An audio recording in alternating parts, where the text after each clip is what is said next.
എന്താ വിശേഷം? അപ്പ അറിഞ്ഞില്ലേ? ജനോപകാരപ്രദമായിട്ടുള്ള ഒട്ടനവധി പരിപാടികളും പദ്ധതികളുമായി മുന്നോട്ട് പോയിക്കൊണ്ടിരിക്കുന്ന ഒരു സർക്കാരാണ് ഇന്ന് കേരളത്തിൽ ഭരണ നേതൃത്വത്തിലിരിക്കുന്നത്. തള്ളി ഇവിടം വരെ കൊണ്ടുവന്നില്ലേ, ഇനി തള്ളല്ലേ താങ്ങൂ. ആ സർക്കാർ നടപ്പിലാക്കുന്ന ജനക്ഷേമകരമായിട്ടുള്ള പ്രവർത്തനങ്ങളെ സംബന്ധിച്ച് ദീർഘമായി ആർക്കും സംസാരിക്കാൻ കഴിയുന്നില്ല എന്നതാണ് നാം അഭിമുഖീകരിക്കുന്ന ഏറ്റവും പ്രധാനപ്പെട്ട പ്രശ്നം.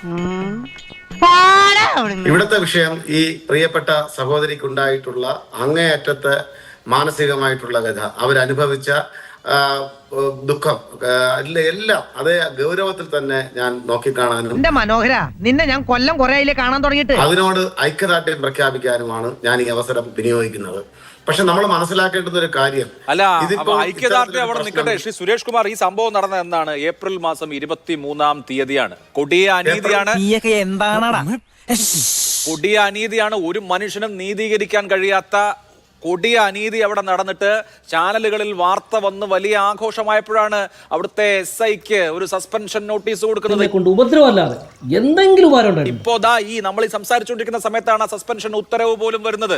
ചാനലുകളിൽ വന്ന് ജനം ഇളകിയാൽ എന്തെങ്കിലും ചെയ്യുമെന്നുള്ളതിനപ്പുറത്ത് മുഖ്യമന്ത്രിയുടെ സവിധത്തിൽ, മുഖ്യമന്ത്രിയുടെ ഓഫീസിൽ, മുഖ്യമന്ത്രിയുടെ പൊളിറ്റിക്കൽ സെക്രട്ടറിക്ക് പരാതി കൊടുത്തിട്ട് എന്തുണ്ടായി? ഇതൊരു സീരിയസ് സബ്ജക്റ്റ് ആണ്. മനസ്സിലായിട്ടില്ല, ഫുള്ള് കേട്ട് പോലും. ഇത്രയും വലിയ ഒരു മനുഷ്യാവകാശ ലംഘനം അതിപ്പോ രാഷ്ട്രീയ പാർട്ടി നോക്കിയിട്ടല്ലോ, മനുഷ്യരല്ലേ. എന്തോ ചെവി ഇങ്ങോട്ട് തരൂ.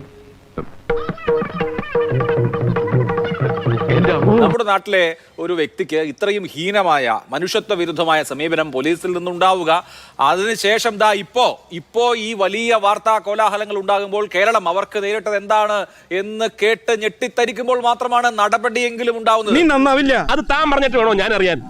സസ്പെൻഷനിൽ അവസാനിക്കുന്ന വിഷയം പോലുമല്ല.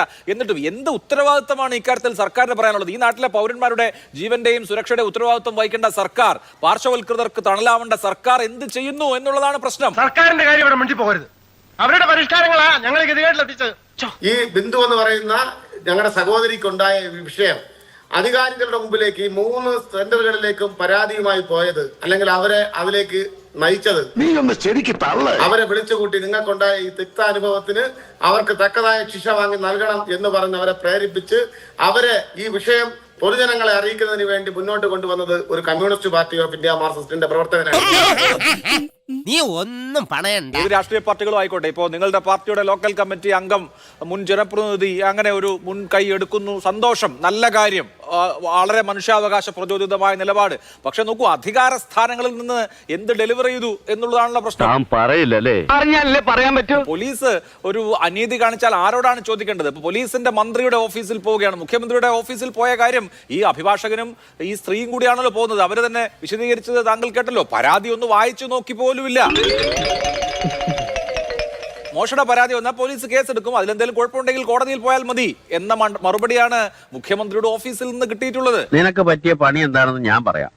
ഇപ്പോ വാർത്ത വരുമ്പോഴല്ലോ സാർ ഈ പറയുന്ന ധാർമ്മിക രോഷവും നടപടിയൊക്കെ ഉണ്ടാവേണ്ടത്. നിങ്ങളുടെ പ്രാദേശിക നേതാവ് ഇക്കാര്യത്തിൽ മുൻകൈ എടുത്തു, അയാൾ നല്ലതുപോലെ അക്കാര്യത്തിൽ അവരുടെ ഒപ്പം നിലകൊണ്ടു എന്നുള്ളത് കൊണ്ട് സർക്കാരിന്റെ ഇക്കാര്യത്തിൽ ഉത്തരവാദപ്പെട്ട ആളുകളുടെ ഉത്തരവാദിത്വം ഒഴിവാവുന്നില്ലല്ലോ. പറഞ്ഞത് കേട്ടോടാ, അന്തസ് വേണോടാ, അന്തസ്. നമ്മുടെ ഈ ചർച്ചയുടെ ആദ്യഘട്ടത്തിൽ നമ്മോട് സംസാരിച്ച ആ സഹോദരി ബിന്ദു, അവരുടെ മുഖമൊന്നും ഉയർന്നു നിൽക്കുന്നത് നിങ്ങൾ എപ്പോഴെങ്കിലും കണ്ടിട്ടുണ്ടോ?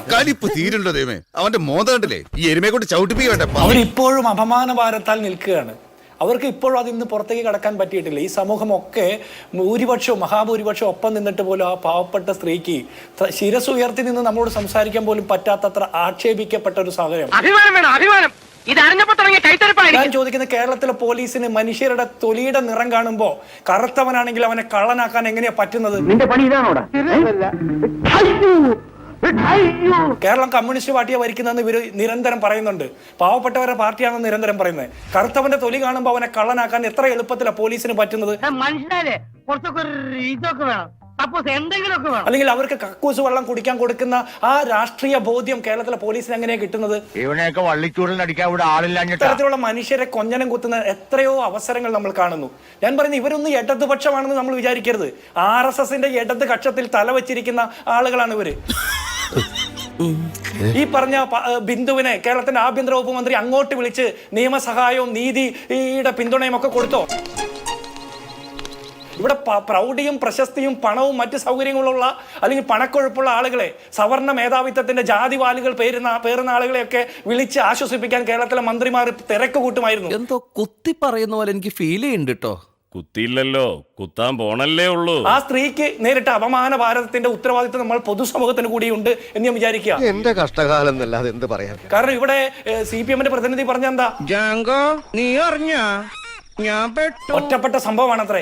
ഒറ്റപ്പെട്ട സംഭവം അല്ല എന്ന് പറയാൻ കാരണം 2016 മെയ് മാസം 25-ാം തീയതിക്ക് ശേഷം കേരളത്തിൽ നിരവധി സംഭവങ്ങൾ നടന്നിട്ടുണ്ട്. ആൾക്ക് തീരെ വിദ്യാഭ്യാസം വിവരമൊന്നും ഇല്ലേ, വിഡ്ഢിത്തിരെ പറയുള്ളൂ തെണ്ടി. കൊല്ലത്ത് 2017 രാജീവും ഷിബുവും അടക്കമുള്ള ആളുകൾ പോലീസ് 5 ദിവസക്കാലം കസ്റ്റഡിയിൽ വെച്ച് പീഡിപ്പിച്ചിട്ട് അവസാനം കേസിൽ പ്രതിയല്ല എന്ന് പറഞ്ഞ് പുറത്തുവിട്ടു. ഈ ചെയ്യുന്നതൊക്കെ ന്യായമാണെന്ന് തോന്നുന്നുണ്ടോ? ഇനി നിങ്ങൾ പരാതി കൊടുത്താൽ നിങ്ങളെ പ്രതിയാക്കുമെന്ന് പറഞ്ഞു. അതുപോലെ അതിനുശേഷം നെന്മാറ ഒലിപ്പാറയിലെ ആദിവാസി കോളനിയിലെ ബാബുവിന്റെ സംഭവം, അതിനുശേഷം ഏങ്കണ്ടിയൂരിലെ വിനായകൻ എങ്ങനെ പോലീസ് കസ്റ്റഡിയിൽ നിന്ന് പുറത്തു വന്നിട്ട് ആത്മഹത്യ ചെയ്യേണ്ടി വന്നു, നേരിട്ടിട്ടുള്ള അതിക്രൂരമായിട്ടുള്ള അക്രമം, അധിക്ഷേപം, അതിന് ഉത്തരം കണ്ടെത്താൻ നമുക്ക് ഇതേവരെ പറ്റിയിട്ടുണ്ടോ?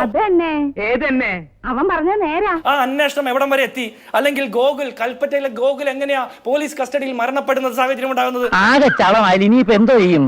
ചക്ക കുഴയുന്ന പോലെ കുഴഞ്ഞു. കുറ്റ്യാടിയിലെ ആതിര പോലീസ് കസ്റ്റഡിയിൽ എടുത്തതിന് ശേഷം നാട്ടുകാരുടെ മുമ്പിൽ വെച്ച് ആശുപത്രി മാനേജ്മെന്റിന് കൈമാറി കൊടുക്കുകയാണ്, കുറ്റം വന്നില്ല എന്ന് പറഞ്ഞിട്ട്.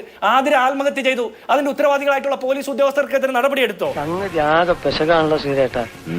വടയമ്പാടിയിലെ ഈ ദളിതരുടെ സമരത്തിനെതിരെ നടത്തിയ പോലീസിന്റെ ലാത്തിയടി, അങ്ങനെ ഹരിപ്പാട് കോളനിയിൽ നടത്തിയ റെയ്ഡ് അടക്കം 100 കണക്കിന് സംഭവമുണ്ട്. കേരളത്തിലെ പോലീസ് ആദിവാസികൾക്കും ദളിതർക്കും എതിരെ നടത്തുന്ന ആസൂത്രിത അക്രമങ്ങളെ കുറിച്ച് പറയാൻ. തമാശ പറയാതെ അല്ല, കാര്യമായിട്ട് പറഞ്ഞതാ. ഇതൊരു ഒറ്റപ്പെട്ട സംഭവമാണെന്ന് പറയുന്ന ഇടതുപക്ഷത്തിന്റെ പ്രതിനിധിയോട്, നിങ്ങൾ ഇടതുപക്ഷമല്ല, സവർണ മേധാവിത്വത്തിന്റെ RSS പക്ഷമാണെന്ന് നിങ്ങൾ തിരിച്ചറിയണം. എനിക്കിതിൽ ദുഃഖമല്ല ഉള്ളത്, എനിക്ക് വല്ലാത്ത സങ്കടമാണുള്ളത്. എന്തുകൊണ്ടാണ് ഇടതുപക്ഷത്തിന്റെ CPM-ന്റെ പ്രതിനിധി ദുഃഖം എന്ന് പറയുന്നത്? ദുഃഖം നടത്തേണ്ടത് മറ്റാളുകളാ. മനുഷ്യനായ നിങ്ങൾ നടപടി സ്വീകരിക്കേണ്ട പക്ഷ നിങ്ങളാണ് ഈ കേരളത്തിലെ ഭരണപക്ഷത്ത് നിൽക്കുന്ന ആളുകൾ. മുഖ്യമന്ത്രിയുടെ ചിരിക്കുന്ന മുഖം 15 കോടി രൂപ ചെലവഴിച്ച് ഈ കേരളത്തിന്റെ തെരുവിൽ പ്രദർശിപ്പിക്കുകയല്ല ചെയ്യേണ്ടത്.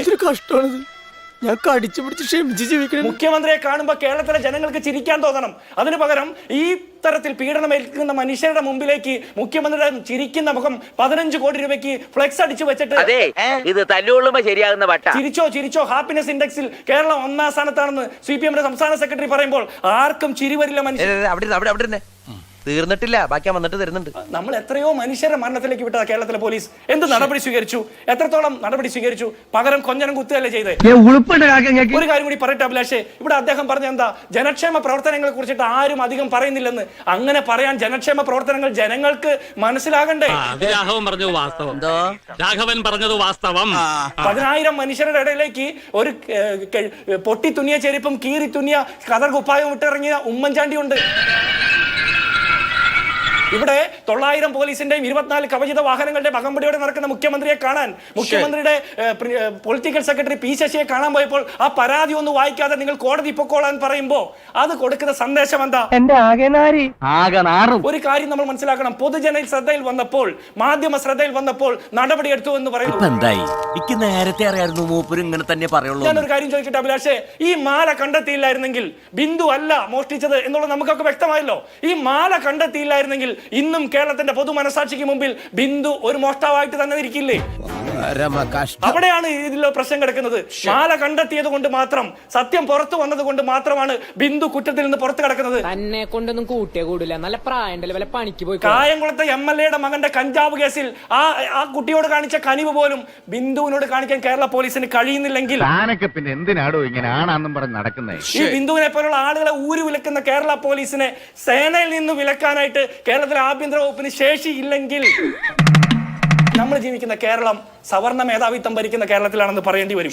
വലിയവന്റെ വീടൊക്കെ മിനിങ്ങി നിൽക്കുന്നത് ബിന്ദുവിനെ പോലുള്ള പാവപ്പെട്ട മനുഷ്യർ നിരന്തരം തേച്ച് മിനിക്ക് വൃത്തിയാക്കുന്നത് കൊണ്ട്. ഒരു നാട് ഭരിക്കാൻ വലിയ കഴിവൊന്നും വേണ്ട, പക്ഷെ ഒരു നാട് മുടിക്കാൻ കഴിവ് വേണം. എങ്ങനെ വല്ലതും പറയാനുണ്ടോ? എന്ത്? അല്ല, ലേശം റെസ്റ്റ് എടുത്തിട്ട് പോയ പോരെ? ഒരു 6 ഇഞ്ച് നീങ്ങി ഒരു ചുവന്ന സ്വിച്ച് കാണുന്നുണ്ടോ? കാണുന്നുണ്ട്. ഈ സ്വിച്ചിന്റെ കാര്യമാണ്.